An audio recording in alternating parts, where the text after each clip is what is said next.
El miedo no te avisa cuando llega. Simplemente aparece y de repente ya estás tomando decisiones distintas a las que tomarías si no estuviera ahí. Piénsalo un momento.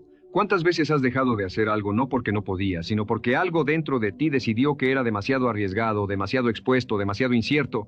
No fue la lógica la que te detuvo, fue el miedo. Y lo curioso es que ni siquiera lo reconociste como tal. Lo llamaste prudencia, lo llamaste mala época, lo llamaste todavía no es el momento. El miedo es así de hábil, casi nunca se presenta con su propio nombre. Y esto tiene una consecuencia que muy poca gente se detiene a examinar de verdad. Cuando el miedo toma tus decisiones, tú dejas de vivir tu vida y empiezas a vivir la vida que el miedo te permite. Una vida más pequeña, más segura, sí, pero también más vacía. Una vida donde lo que pudo haber sido se queda suspendido en el aire, como una pregunta que nunca se hizo en voz alta. Lo que vamos a explorar hoy no es cómo eliminar el miedo, porque eso no es posible ni deseable. El miedo, en su forma original, es una señal de supervivencia. Lo que vamos a explorar es algo mucho más relevante. ¿Cómo dejar de dejar que el miedo piense por ti? Porque esa es la distinción que cambia todo. Sentir miedo es humano. Actuar desde el miedo de forma automática, sin cuestionarlo, sin examinarlo, sin decidir si merece o no tu obediencia, eso es lo que le entrega el control de tu vida a algo que no tiene ningún criterio sobre lo que realmente te conviene. Existe un fenómeno que los psicólogos han estudiado durante décadas y que se llama evitación experiencial.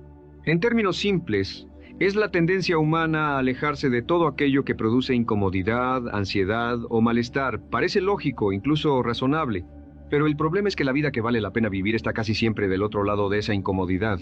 Cuando evitas constantemente lo que te genera miedo, no estás protegiéndote. Estás entrenando a tu mente para que entienda que el mundo es un lugar del que hay que huir. Y el cerebro aprende exactamente lo que le enseñas. Con cada evasión, la señal de peligro se vuelve más fuerte, el umbral del miedo baja, y pronto estás evitando cosas que racionalmente sabes que no son peligrosas, pero que de alguna forma ya quedaron marcadas como amenazas en tu sistema interno. Es un ciclo que se alimenta a sí mismo. Evitas porque tienes miedo, y tienes más miedo porque evitas. La única salida de ese ciclo no es pensar más. No es analizar el miedo desde la distancia, es el contacto directo con aquello que lo genera, no de golpe, no de manera imprudente, pero sí con intención. Con la decisión deliberada de acercarte a lo que te incomoda, en lugar de alejarte de ello cada vez que aparece. Ahora bien, hay algo que nadie te dice sobre el miedo y que merece ser dicho con claridad. La mayoría de los miedos que gobiernan tu vida cotidiana no son miedos reales, son miedos construidos. El miedo real es el que sientes cuando hay un peligro físico inmediato. Ese miedo tiene una función concreta y cumple su propósito. Pero el miedo a hacer el ridículo, el miedo al fracaso, el miedo a lo que la gente pensará, el miedo a no ser suficiente, el miedo a perder lo que tienes, el miedo a comenzar de cero, esos miedos no te están protegiendo de nada real. Te están protegiendo de una posibilidad, de algo que todavía no ha ocurrido y que tal vez nunca ocurra. Y sin embargo, esos miedos imaginados tienen el mismo poder paralizante que los miedos reales, porque el cerebro no distingue entre una amenaza física y una amenaza imaginada. Reacciona igual a ambas. El corazón se acelera igual. La mente entra en modo de defensa igual, el cuerpo se prepara para huir o pelear igual. Todo eso frente a algo que ni siquiera existe todavía. Esto significa que una parte enorme del sufrimiento que sientes alrededor del miedo está ocurriendo en tu mente, no en la realidad. Lo cual es una mala noticia y también una noticia extraordinaria al mismo tiempo. Es una mala noticia porque significa que puedes torturarte durante años con algo que nunca llega a ocurrir. Y es una buena noticia porque significa que el terreno donde se libra esa batalla es un terreno sobre el que tienes mucho más control del que crees. Pregúntate esto ahora mismo, con honestidad. ¿Hay algo que llevas tiempo queriendo hacer, intentar o decir, pero que no has hecho porque algo en ti se resiste? ¿Hay una versión de ti que llevas tiempo postergando, esperando el momento correcto, la condición perfecta, la señal que nunca termina de llegar? Porque esa versión postergada no está esperando mejores circunstancias. Está esperando que tú dejes de pedirle permiso al miedo. Uno de los errores más costosos que cometen las personas es creer que primero hay que sentirse listo, seguro y confiado, y que entonces podrán actuar. Esperan que el miedo desaparezca antes de dar el paso. Pero la realidad funciona exactamente al revés. La confianza no es la causa de la acción. Es su consecuencia. La seguridad no viene antes de intentarlo. Viene después de haberlo hecho, aunque haya salido mal, aunque hayas tropezado, aunque el resultado no haya sido el esperado. Cada vez que actúas a pesar del miedo, cada vez que haces la llamada aunque te tiemble la voz, que subes al escenario aunque se te revuelva el estómago, que te expones aunque no sepas cómo saldrá, le estás demostrando a tu propio sistema nervioso que puedes sobrevivir a eso. Y con cada experiencia de ese tipo, el miedo pierde un poco de su autoridad sobre ti. Aquí es donde conviene hablar de algo que suele pasarse por alto, la identidad. El miedo no solo te impide hacer cosas. El miedo, cuando se vuelve crónico y sin cuestionamiento, moldea la imagen que tienes de ti mismo. Empiezas a verte como alguien que no puede, que no está preparado, que necesita más tiempo, más recursos, más certeza. Y una vez que esa imagen se instala, ya no es solo el miedo el que te detiene. Eres tú mismo el que se detiene, porque ya has internalizado esa narrativa como si fuera un hecho. Esto es especialmente peligroso porque la identidad es mucho más difícil de cambiar que un comportamiento aislado. Un comportamiento puedes modificarlo con esfuerzo y repetición. Pero una creencia sobre quién eres atraviesa todo lo que haces, todo lo que intentas, toda la energía que pones o no pones en las cosas. Por eso, una de las intervenciones más poderosas que puedes hacer no es solo cambiar lo que haces, sino empezar a cuestionar la historia que te cuentas sobre quién eres. No desde la autocomplacencia ni desde la negación, sino desde la pregunta honesta: ¿esta historia que me cuento sobre mí es un hecho comprobado o es una interpretación que fui construyendo a partir del miedo? Porque hay una diferencia enorme entre fracasé en algo y soy alguien que fracasa, entre tuve miedo en esa situación y soy alguien que no puede manejar el miedo. Las palabras que usas para describirte no son neutrales, son instrucciones que le das a tu mente sobre cómo comportarse. Existe un ejercicio concreto respaldado por evidencia psicológica que puede transformar la relación que tienes con el miedo si lo aplicas de manera consistente. Se llama exposición gradual deliberada. La idea es simple, pero requiere honestidad y compromiso. Primero, identifica aquello que evitas por miedo. No el miedo más grande e intimidante de tu vida, sino uno que sea real, que tenga peso en tu día a día, que te esté costando algo concreto.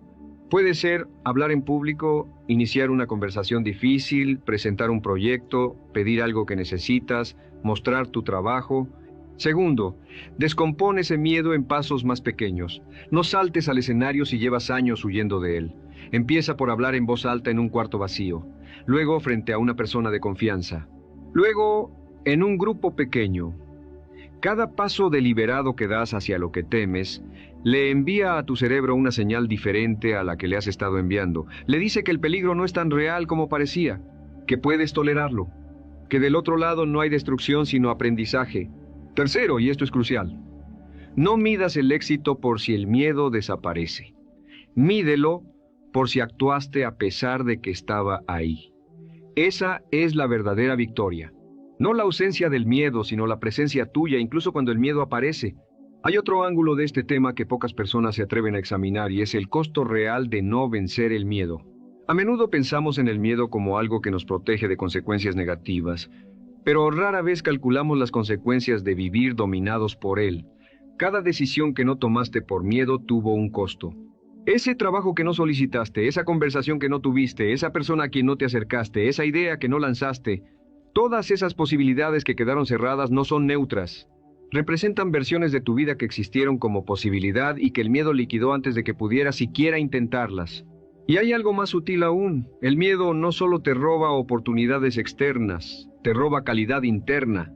Las personas que viven en evitación constante, que le huyen sistemáticamente a la incomodidad, desarrollan con el tiempo una relación de poca confianza consigo mismas.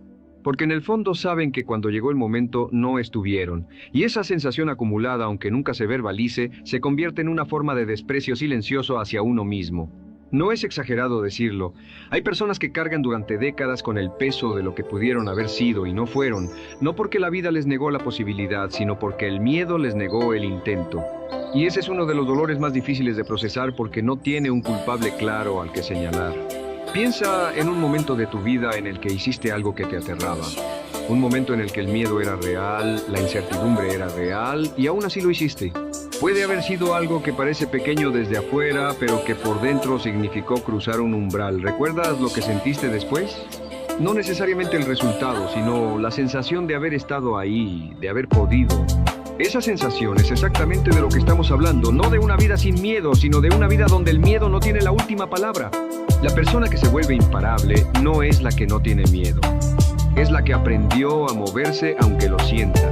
La que desarrolló la capacidad de distinguir entre el miedo que informa y el miedo que controla. Y que con el tiempo, con suficientes experiencias de haber cruzado el umbral, construyó una identidad que ya no se define por lo que evita, sino por lo que es capaz de afrontar. Hay una última dimensión de este tema que merece atención, y es lo que ocurre cuando una persona empieza genuinamente a vencer sus miedos. Porque no solo cambia lo que hace, cambia cómo percibe el mundo. Cuando dejas de organizar tu vida alrededor de lo que temes, empiezas a tomar decisiones desde un lugar diferente. Ya no preguntas solamente qué puede salir mal, sino también qué puede salir bien. Ya no mides cada oportunidad por el riesgo de fracasar, sino también por el costo de no intentarlo. Ese cambio de perspectiva no es menor. Es la diferencia entre vivir en modo defensivo y vivir en modo expansivo. Y hay algo que nadie te dice sobre esto. Cuando las personas a tu alrededor te ven actuar desde ese lugar, algo en ellas se mueve también. No porque les hayas dado un discurso, sino porque el ejemplo de alguien que afronta lo que teme tiene una fuerza que los argumentos no pueden igualar. La valentía, cuando es genuina, no necesita ser anunciada. Se nota y contagia. No porque sea perfecta ni porque esté libre de dudas, sino porque es real. Porque esa persona decidió que su vida era demasiado importante como para dejársela administrar al miedo. Hoy puedes empezar con algo concreto. No mañana, no cuando estés listo, no cuando las condiciones mejoren. Hoy, identifica una cosa, solo una, que llevas tiempo evitando por miedo. No la analices demasiado, no le busques todas las razones por las que no es el momento. Da un paso hacia ella. El más pequeño que puedas dar hoy. Escribe esa conversación pendiente, abre esa página en blanco, marca ese número. Pregunta lo que llevas tiempo callando, no porque el miedo vaya a desaparecer, sino porque tú decides que ya no vas a esperar a que desaparezca para empezar a vivir. Porque al final, la vida que quieres no está esperándote en el lado seguro. Está esperándote exactamente donde el miedo te dice que no vayas. Y la persona que elige ir ahí de todas formas, esa es la persona que se vuelve imparable. Si llegaste hasta aquí, escribe en los comentarios, ya no le pido permiso al miedo. Esa frase no es solo una declaración, es el primer paso de alguien que decidió cambiar su vida. Vuelve en unos meses y cuéntanos lo que pasó.